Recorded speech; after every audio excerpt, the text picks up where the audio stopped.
কুমিল্লা ৬ আসনে আসন্ন জাতীয় সংসদ নির্বাচনকে সামনে রেখে জামায়াতে ইসলামী মনোনীত প্রার্থী কাজী দীন মোহাম্মদের নেতৃত্বে অনুষ্ঠিত হয়েছে বিশাল মোটরসাইকেল শোডাউন।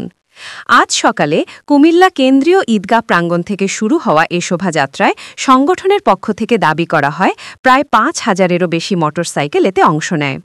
শোডাউনটি ঈদগাহ থেকে শুরু হয়ে শহরের বিভিন্ন গুরুত্বপূর্ণ সড়ক, চকবাজার, সুয়াগাজী এবং নগরীর বিভিন্ন পয়েন্ট ঘুরে পুনরায় শহর এলাকায় এসে শেষ হয়।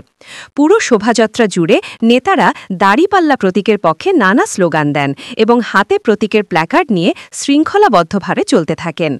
রাস্তায় দাঁড়িয়ে থাকা সাধারণ মানুষের উদ্দেশ্যে ছাদখোলা গাড়ি থেকে হাত নেড়ে শুভেচ্ছা জানান জামায়াত মনোনীত প্রার্থী কাজী দীন মোহাম্মদ। এই শোডাউনকে কেন্দ্র করে এলাকা জুড়ে উৎসবমুখর পরিবেশ তৈরি হয়। নির্বাচনের আগে এমন শক্তিশালী প্রদর্শনকে এলাকার রাজনৈতিক মহলে নানা আলোচনা সৃষ্টি করেছে। আমাদের দাঁড়িপাল্লা বিজয় হবে ইনশাআল্লাহ। কুমিল্লা ৬ নির্বাচনী আসনের এটা একটা বড় এরিয়া। আমাদের ৬,৩১,০০০ ভোট, আমাদের মোট ১৩টি ইউনিয়ন, ২৭টি সিটি কর্পোরেশনের ওয়ার্ড, একটি ক্যান্টনমেন্ট সহ একটি বিশাল এরিয়া। তো এরিয়াগুলোতে ঘরে ঘরে বাড়িতে বাড়িতে যাওয়া হলেও এরপর অনেক এখনো জায়গা পৌঁছা যায়নি। সেই জন্যই আজকে শোডাউনের মাধ্যমে আমরা আমাদের পুরো এলাকাটাকে আমরা মানুষকে জানাই দেওয়ার জন্যই, সালাম দেওয়ার জন্যই আজকের আমাদের শোভাযাত্রা। এটাই উদ্দেশ্য।